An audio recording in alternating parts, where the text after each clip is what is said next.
times that I was told they thought they'd find me in a mine shaft.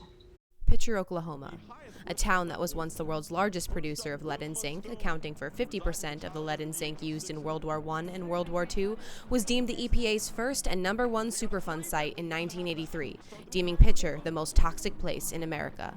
Land that was originally stolen from the Quapaw Nation was used for years of unrestricted mining. The mountains you're seeing aren't mountains, in fact they're mining remains, which is called chat. Containing toxic materials such as cadmium, zinc, and lead, these mountains soon defined and consumed the town's landscape, infiltrating the ground and the water source, Tar Creek, leaving the water to run red with acid. Fly out and be gone, pack up and move out, take what you can get and get out while you can. Comes from the backyard house built in 1950s. How much is it worth? 45. 45. 50. Once, going twice. Sold. Wilma. Soon enough, the land had begun to sicken the citizens of Picher. Lead poisoning, most dangerous to children under the age of 5, has been linked to developmental issues, both cognitive and physical, aggression, infertility, miscarriages, and more. While the citizens grew sicker, so did the land. Mining caverns were left unsupported, leaving gaping holes underneath the town of Picher.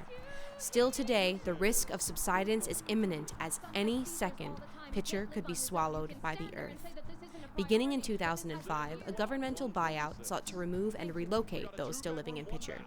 Town politics and an unjust pricing system left Picher in more unrest than ever before. In 2008, an F4 tornado struck Picher, killing 7 people and destroying the land even further. In 2013, the town of Picher was officially dissolved, making it a ghost town. Like the skeleton that was left to rot, eventually all this is going to go into the ground. Yeah. Fly out and be gone, pack up and move out, take what you can get and get out while you can. This system was built to screw. Do you really think that they help you? Robinson's lot, 20,000 sold. Rankin's lot, 43,000 sold. Going once, going twice. Sold.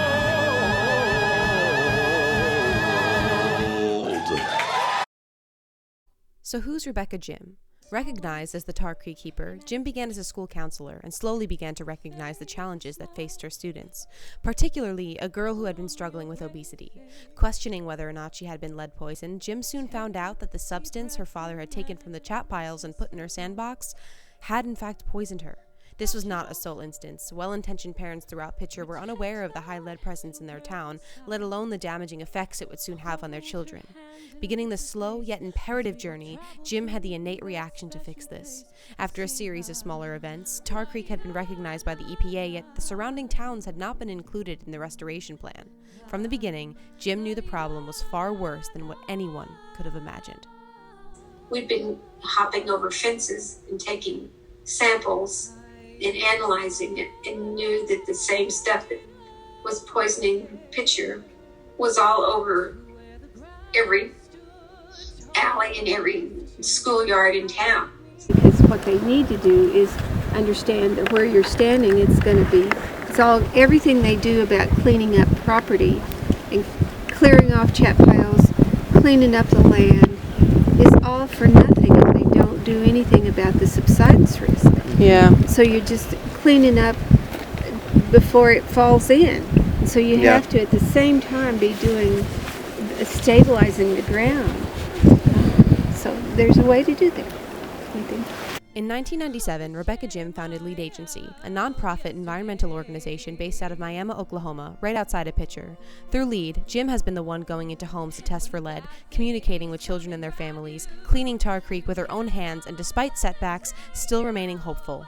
I mean, I don't win them all, you know, but occasionally a mom would call and say, how do you think my kid's getting poisoned, lead poisoned? And you go in the house and the vent is right by the child's bed. Well, that's why, you know, this is what's happening. Try to figure out what's exposing that child. Where are they? Where do they live? Where, what kind of house? What's been happening? What do they eat off of? What toys are they using? Existing on the Fringe does not come easy, and this was no exception for Rebecca Jim.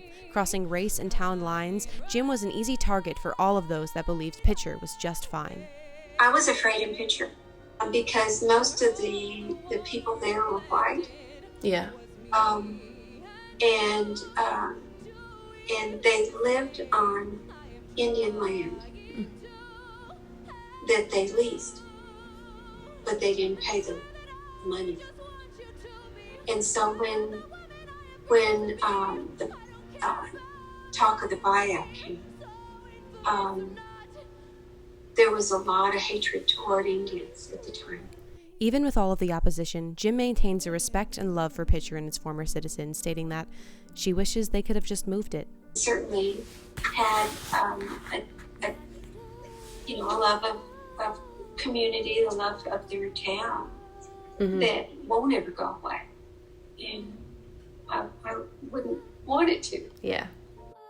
And is all this what motivated you to start the lead agency as well? Yeah, it really was. It was the kids. Yeah, they did it. There were a lot of things they couldn't do, but we could do as adults, and so we organized. I think if I'd been louder, maybe things would have been faster, and maybe not. But it was this silent fierceness that drew me and so many others to her and her work. While existing on the Fringe comes with limitless setbacks and fears, Rebecca Jim is an example of what it means to be brave. Do you feel like you have made a difference? And do you feel like you are important in the narrative of the land that's there? I do.